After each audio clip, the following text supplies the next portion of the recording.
yang dirahmati Allah Subhanahu wa taala. Bersyukur kembali Allah Subhanahu wa taala menghadirkan kita di rumah Allah, di masjid yang penuh dengan keberkahan, masjid kebanggaan dan kecintaan kita, Masjid Ar-Ridho.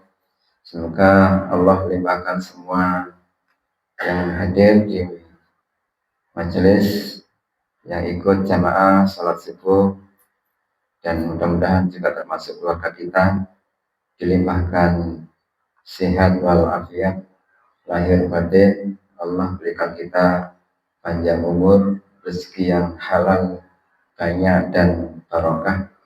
Semoga keluarga kita diberikan keluarga yang tenteram, bahagia, anak-anak yang saleh dan salihah.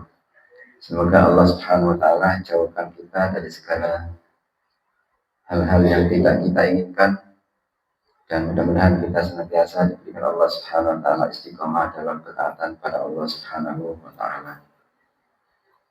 Allah Subhanahu wa taala telah menyampaikan dengan tegas di surah Asy-Syu'ara ayat 78 dan seterusnya.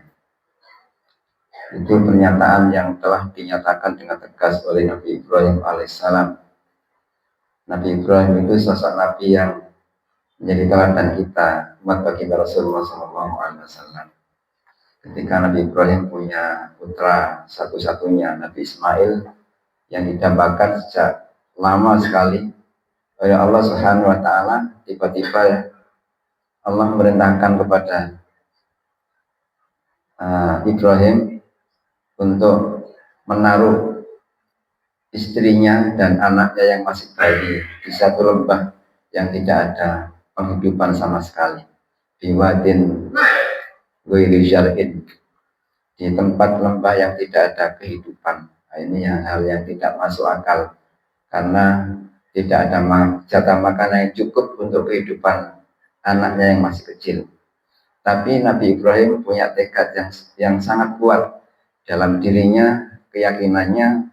Beliau mengatakan, huwallazi khalaqani, dialah Allah Subhanahu wa taala yang menciptakan saya.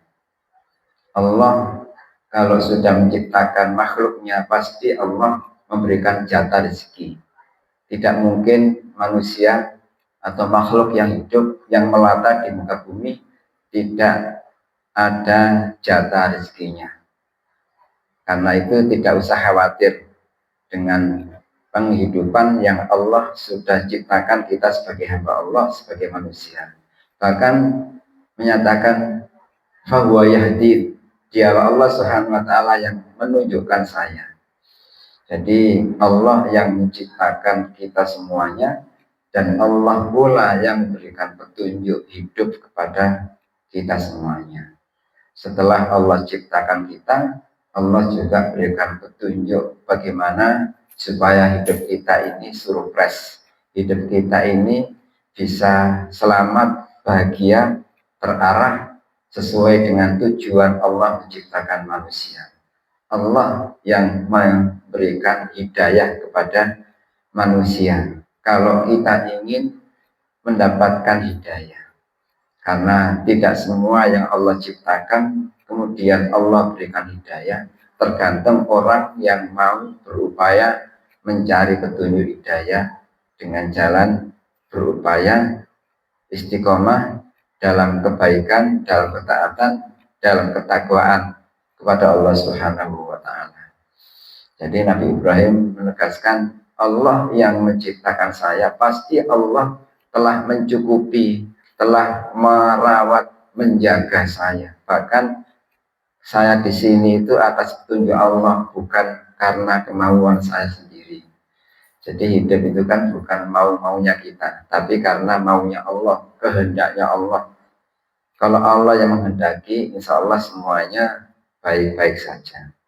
Tetapi kalau kita yang menginginkan sementara Allah tidak, itu yang membuat kita tidak akan bisa selamat dan bahagia. Nah, makanya kita senang, kita bangga, kita bersyukur Allah yang menciptakan kita, sekaligus Allah yang memberikan jalan hidup kepada setiap manusia.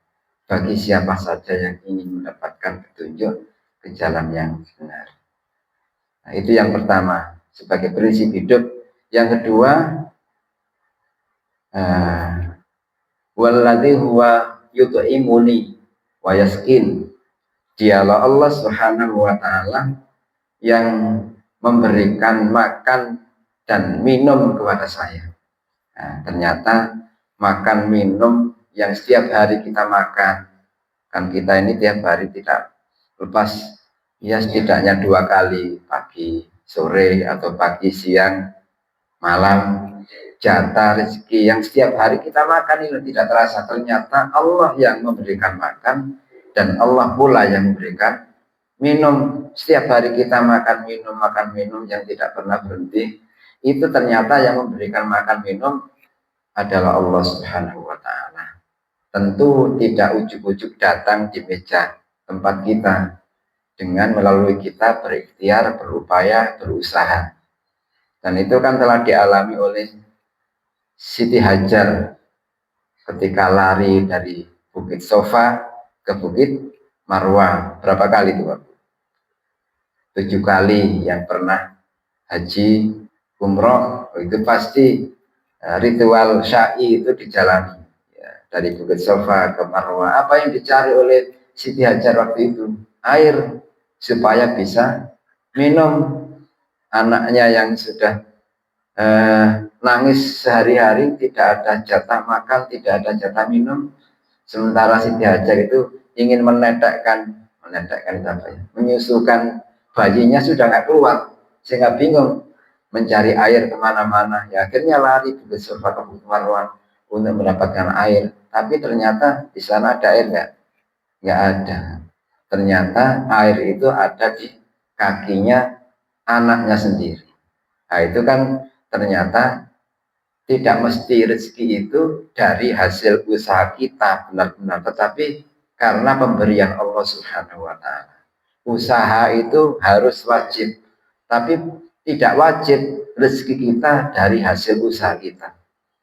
Ya, bisa jadi di tempat lain, dari jalan yang lain, Allah yang Maha tahu dari pintu mana rezeki itu diberikan kepada kita. Yang penting kita berikhtiar, berusaha untuk mendapatkan rezeki. Jadi makan minum itu sudah Allah yang ngasih, tidak usah bingung, tidak usah susah. Asalkan kita ikhtiar, ya sudah, tugas kita hanya sekedar itu. Perkara hasil atau tidak, sedikit atau banyak, wallahu a'lam, hanya Allah yang tahu. Ada jatahnya itu sedikit, ada yang jatahnya banyak. Yang penting sesuai dengan kebutuhan. Allah pasti memberikan kepada makhluknya, kepada hambanya sesuai dengan kebutuhannya. Kalau butuhnya sedikit, ya dikasih sedikit. Butuhnya banyak, ya dikasih banyak. Anak 1, ya jatahnya anak 1. Anak 5, kata sekolah niki ya jatahe rezekine ya suami istri anak 5. Cukup nggak cukup? Kalau kemudian menanggung berapa anak lagi yang lain, saudara, keluarga yang lain, insya Allah ada jatahnya. Jadi kalau butuhnya banyak, dikasih banyak, butuhnya sedikit, ya dikasih sedikit. Tidak mungkin butuhnya sedikit dikasih banyak, nanti bingung, ya tumpah-tumpah dibawa kemana. Atau butuhnya banyak, tapi cuma dikasih sedikit, juga tidak mungkin. Kadang orang itu kan butuhnya apa? Biasanya butuhnya sedikit, ya, tapi kalau dikasih banyak bingung. Ya, kita ini nggak tahu apa yang menjadi kebutuhan dan keinginan. Kadang-kadang tidak bisa membedakan. Butuhnya titik tapi kepinginnya memakai, akhirnya nih nabrak-nabrak, hutang-hutang. Ini yang tidak boleh. Ya, sementara kita ini kan jatah rezeki sudah Allah tentukan. Jadi dialah Allah Subhanahu wa taala yang memberikan jatah makan dan minum kepada kita. Jangankan di mana-mana, kadang di piring depan yang sudah kita dep itu loh, kadang belum tentu menjadi jatah kita. Bisa jadi menjadi jatah orang lain, tiba-tiba ada cucu datang, anak datang, dan belum makan, akhirnya kita kasih. Jadi Allah yang memberikan makan dan minum. Ini harus diyakini betul, sehingga kita tidak khawatir dengan kehidupan kita, dengan makan minum kita, asalkan kita ikhtiar berupaya, Allah pasti akan berikan rezeki kepada kita. Itu yang kedua. Yang ketiga adalah Allah mempertegas ya di ayat itu berikutnya, wa idza maridtu fahuwa yashfin. Ya, ini Nabi Ibrahim mengatakan, ketika saya sakit, maka Allah yang menyembuhkan penyakit saya. Jadi kalau kita sakit, yang menyembuhkan sakit itu Allah. Yang ngasih sakit Allah, yang menyembuhkan juga Allah. Nah terus gimana peran kita? Peran kita itu hanya sebatas berikhtiar mencari obat supaya kita sembuh. Obat itu perantara saja. Hakikatnya yang menyembuhkan benar-benar Allah Subhanahu wa Ta'ala. Jadi kita yakin bukan karena obat, bukan karena dokter, bukan karena yang lain, tapi karena Allah memberikan kesembuhan, pasti kita akan sembuh. Sehingga kalau kita berobat itu harus minta kesembuhan kepada Allah. Selain berobat juga berdoa, ya Allah sembuhkanlah sakit saya. Tidak boleh meyakini karena obat itu ya saya sembuh, tidak. Obat itu sebab saja, Allah yang menyembuhkan, obat itu perantara. Apalagi menyatakan yang menyembuhkan itu ya obat ini, dokter ini, dan seterusnya. Itu justru malah terjebak kepada kesyirikan. Jangan sampai kita salah persepsi, salah mindset. Jadi obat itu hanya sekedar perantara, dokter yang menyembuhkan semata-mata Allah Subhanahu wa Ta'ala. Nah, sehingga hal-hal seperti ini, prinsip-prinsip dasar sebagai seorang yang beriman ini kita pegang teguh agar hidup kita ini tenang, bahagia, tidak susah, tidak bingung. Kenapa? Karena kita punya Allah, tidak usah susah dengan urusan-urusan kehidupan dunia. Nah, karena kita yakin semua sudah ditentukan Allah Subhanahu wa Ta'ala. Kewajiban manusia itu beribadah, berikhtiar, dan berdoa. Ya, beribadah dengan sebaik-baiknya, berikhtiar semaksimal mungkin. Terus kita gantungkan hidup kita dengan kita berdoa kepada Allah Subhanahu wa Ta'ala. Bapak Ibu semuanya, mudah-mudahan sedikit yang bisa kami sampaikan bermanfaat untuk kami dan para jamaah. Al-Fatihah. A'udzubillahi minasyaitonir rajim. Bismillahirrahmanirrahim. Alhamdulillahirabbil alamin. Arrahmanir rahim. Maliki yaumiddin. Iyyaka na'budu wa iyyaka nasta'in. Ihdinas siratal mustaqim. Siratal ladzina an'amta 'alaihim ghairil maghdubi 'alaihim waladdallin. Amin. Bismillahirrahmanirrahim. Alhamdulillahirabbil alamin. Allahumma shalli ala sayyidina Muhammad wa ala ali sayyidina Muhammad. Walhamdulillahirabbil alamin. Ya Allah, ampuni semua dosa-dosa kami, dosa kedua orang tua kami, dosa ayah, ibu, kakek, nenek kami, dosa anak cucu kami, dosa semua keluarga kami, dosa semua jamaah kami, dosa semua orang Islam baik yang masih hidup maupun yang telah tiada, dosa para guru-guru kami ya Allah, dosa para pemimpin kami, dan dosa semua hamba-Mu ya Allah yang ingin bertaubat kepadamu. Berikan kami kesempatan perbaiki diri sebelum ajal menjemput kami. Berikan kami ya Allah, terima taubat kami sebelum Engkau mengambil kami ya Allah. Rabbana hab lana min azwajina wa dhurriyyatina qurrata a'yun waj'alna lil muttaqina imama. Allahumma inna nas'aluka ilman nafi'a wa rizqan thayyiban wa amalan mutaqabbala birahmatika ya arhamar rahimin.